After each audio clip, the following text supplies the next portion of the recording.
Soy su profesora Aline Ojeda y nuestro objetivo de hoy es aprender un poco más sobre el lenguaje fotográfico.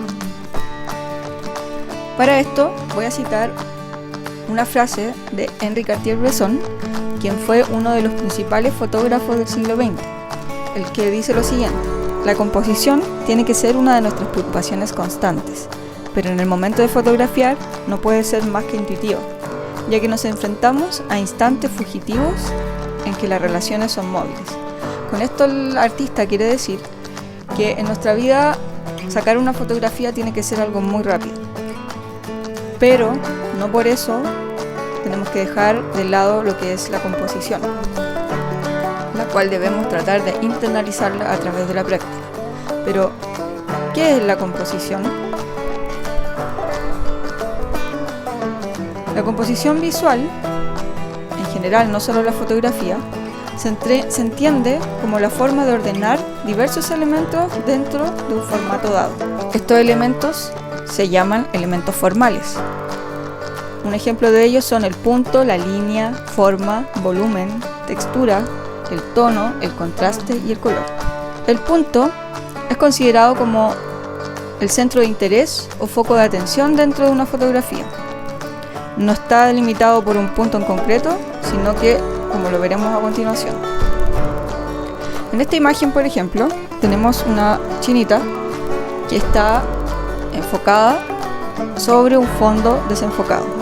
Por lo tanto, inmediatamente nuestra visión se posa sobre ella y de esta forma se transforma en un punto de interés. En esta otra imagen sucede algo distinto, en donde hay una imagen plana, por lo tanto no se puede trabajar con el fondo difuminado. Pero en esta imagen plana existen diversos pesos visuales. En este caso, el cuadrado tiene un mayor peso visual que los demás elementos, por lo tanto se transforma en nuestro foco o punto de interés.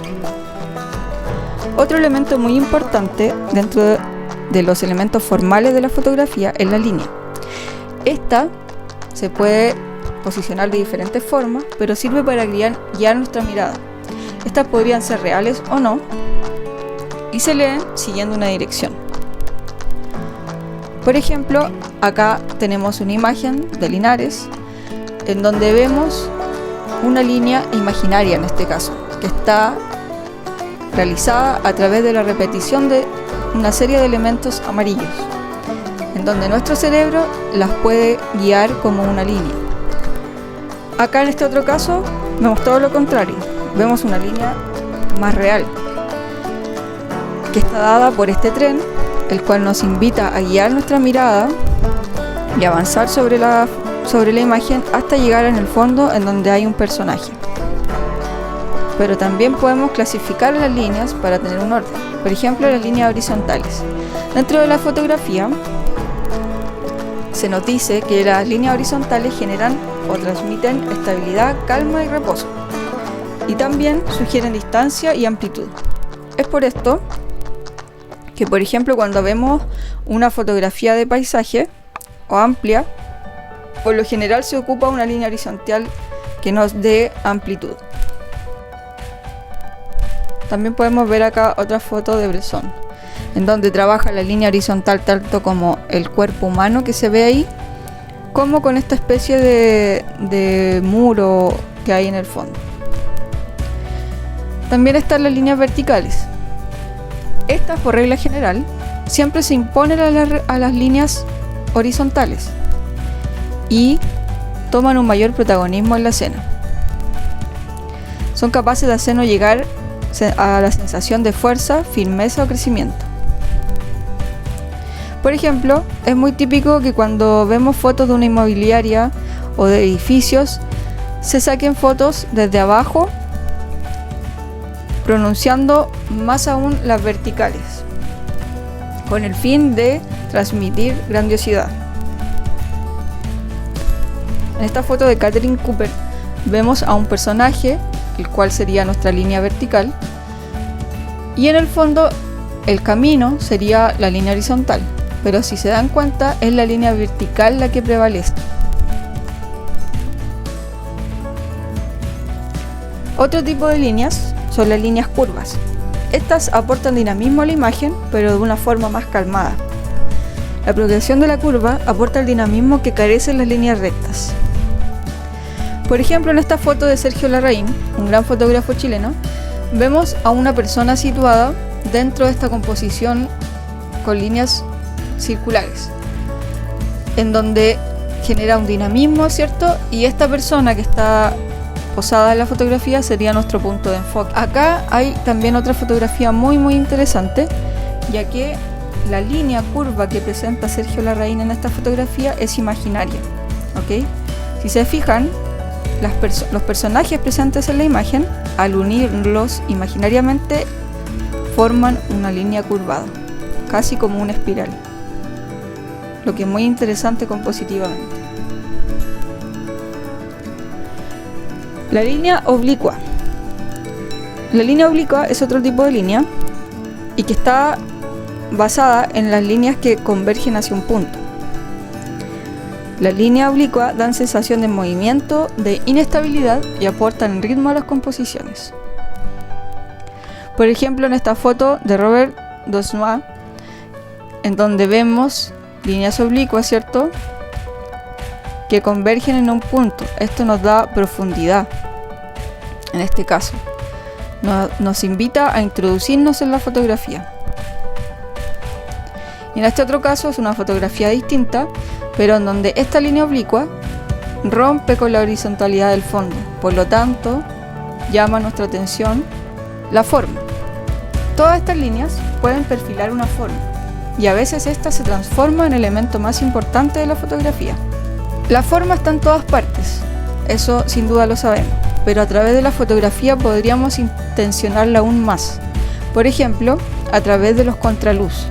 Cuando sacamos una foto a contraluz, es muy sabido que se genera una figura con menos detalle y queda más negra. Esto sería intensificar la forma más allá de los detalles. Por ejemplo, en este caso, una fotografía muy buena, se pierden todos los detalles de los personajes, pero la forma prevalece. Esto es con una fotografía sacada seguramente a las 12 del día, cuando el sol está parado, por lo tanto la sombra queda en el piso, lo que hace muy interesante. Otro elemento muy importante de la fotografía con el cual podemos jugar es la textura. La textura se provoca cuando nos acercamos mucho más a las cosas.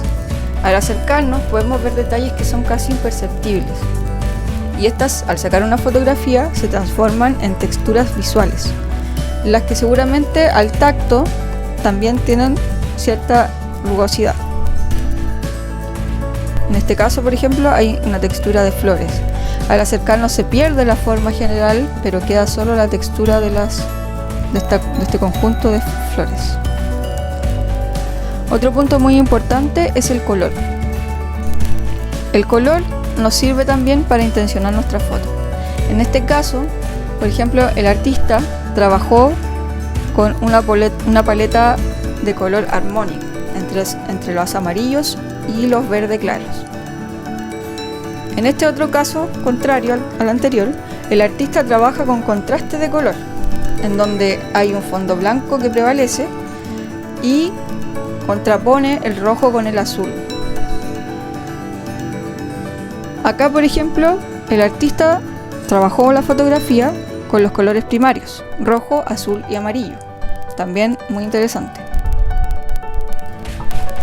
Además de los elementos formales que vimos recientemente, existen otros elementos de la composición, como por ejemplo el ritmo.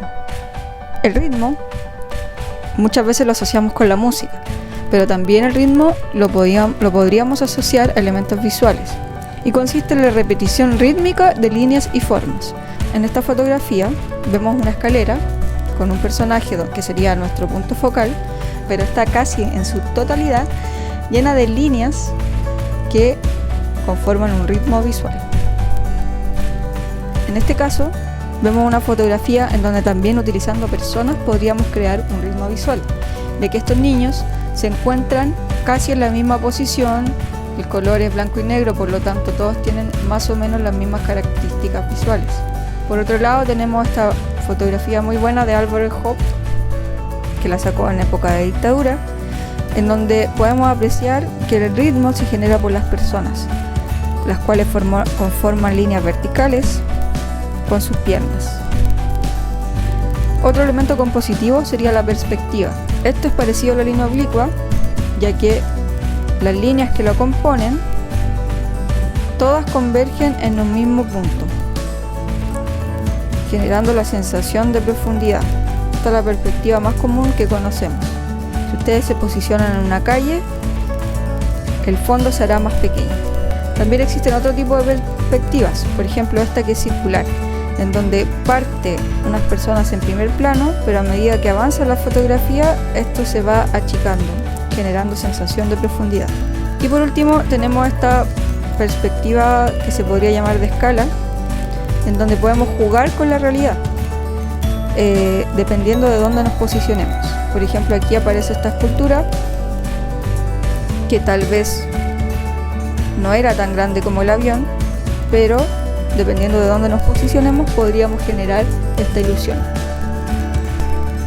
Eso, chicos y chicas, una vez visto este video, los invito a realizar la siguiente actividad, la cual consiste en que experimentes a través del lenguaje fotográfico, utilizando para esto la intensificación de los elementos formales.